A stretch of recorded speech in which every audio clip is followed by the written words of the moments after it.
मैं नीतीश जी का, तेजस्वी जी का और सभी जो गणमान्य नेता उनके साथ आए हैं, उनका तहे दिल से शुक्रिया अदा करता हूं। जो सुप्रीम कोर्ट का आदेश आया था, जिसमें सुप्रीम कोर्ट ने सारी पावर्स दिल्ली की चुनी हुई सरकार को दी थी, उसके बाद उसके 8वें दिन, सुप्रीम कोर्ट का आदेश आने के 8वें दिन, 8 दिन के अंदर उन्होंने अध्यादेश जारी करके सुप्रीम कोर्ट के ऑर्डर को पलट दिया। चुनी हुई सरकार की सारी शक्तियां छीन ली, सरकार को बिल्कुल पंगु बना दिया और सारी ताकत एलजी को दे दी कि अब एलजी दिल्ली चलाएंगे।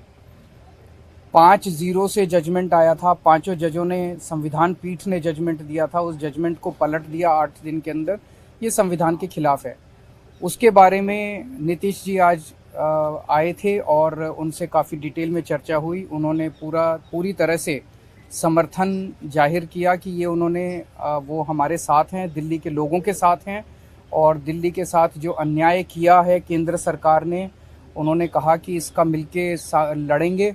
और मैंने उनसे निवेदन किया, अभी वो पूरे देश के अंदर विपक्ष को एकत्रित करने में जुड़े हुए हैं। मैंने उनसे निवेदन किया कि अगर सारा विपक्ष इकट्ठा हो जाता है, नॉन बीजेपी सारी पार्टियां इकट्ठी हो जाती हैं, तो एक तरह से राज्यसभा के अंदर अगर ये इसको बिल के रूप में लेके आते हैं तो इसको बिल के रूप में हराया जा सकता है राज्यसभा के अंदर।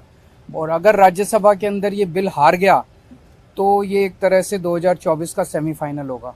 फिर एक मैसेज चला जाएगा पूरे देश के अंदर। ये बिल अगर हार जाता है तो मैसेज पूरे देश में जाएगा कि 2024 के अंदर बीजेपी की सरकार जा रही है।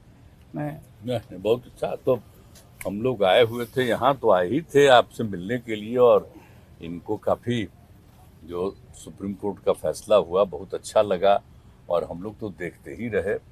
अब उसके बाद जो कुछ भी करने की कोशिश हो रही है केंद्र सरकार के द्वारा, ये तो एक विचित्र बात है। अब आप जरा संविधान को देख लीजिए, क्या अधिकार है।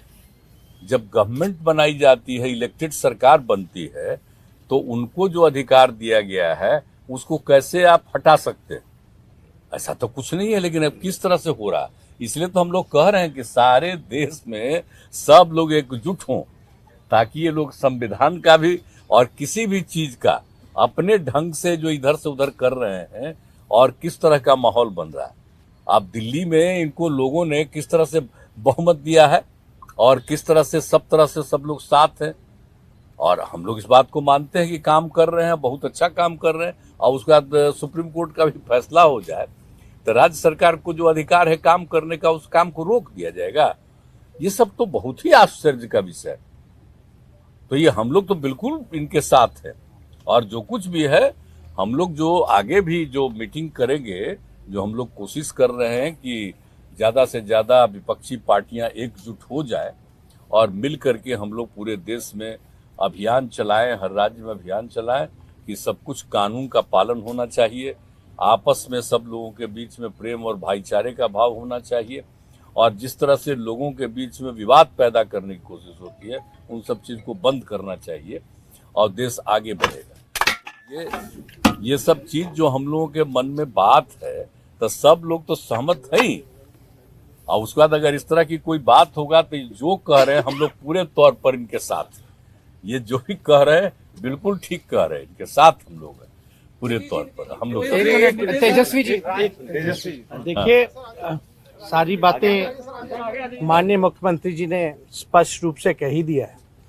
आज की मुलाकात खास तौर पे इसलिए है कि जो लोकतंत्र है, लोकतंत्र में चुनी हुई सरकार को जो अधिकार मिले हैं, और जिस प्रकार से जो नॉन बीजेपी स्टेट में जिनकी भी गवर्नमेंट है, बीजेपी लगातार उनको तंग कर रही है, परेशान कर रही है।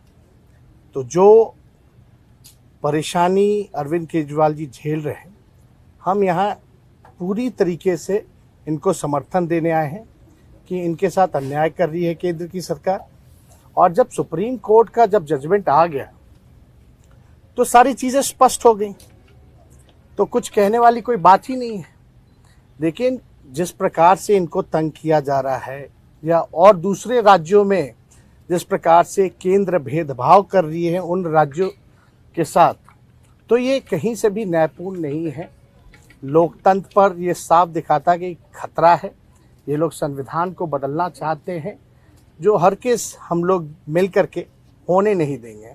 और मान लीजिए अगर दिल्ली में बीजेपी की सरकार रहती तो क्या एलजी की हिम्मत होती इस प्रकार का काम करने की? तो एक बात से पूरी तरीके से हम लोग विश्वास के साथ कह सकते हैं, जितना भी ये अरविंद केजरीवाल जी को सताएंगे, तंग करेंगे, ये उतने ही मजबूत होंगे। और मैं पूर्ण विश्वास के साथ कह सकता हूँ कि बीजेपी कभी भी दिल्ली में वापसी नहीं करेगी। तो हम लोग सब लोग इनके समर्थन में हैं और सब लोग मिल करके हम लोग जो है देश हित के लिए काम करेंगे।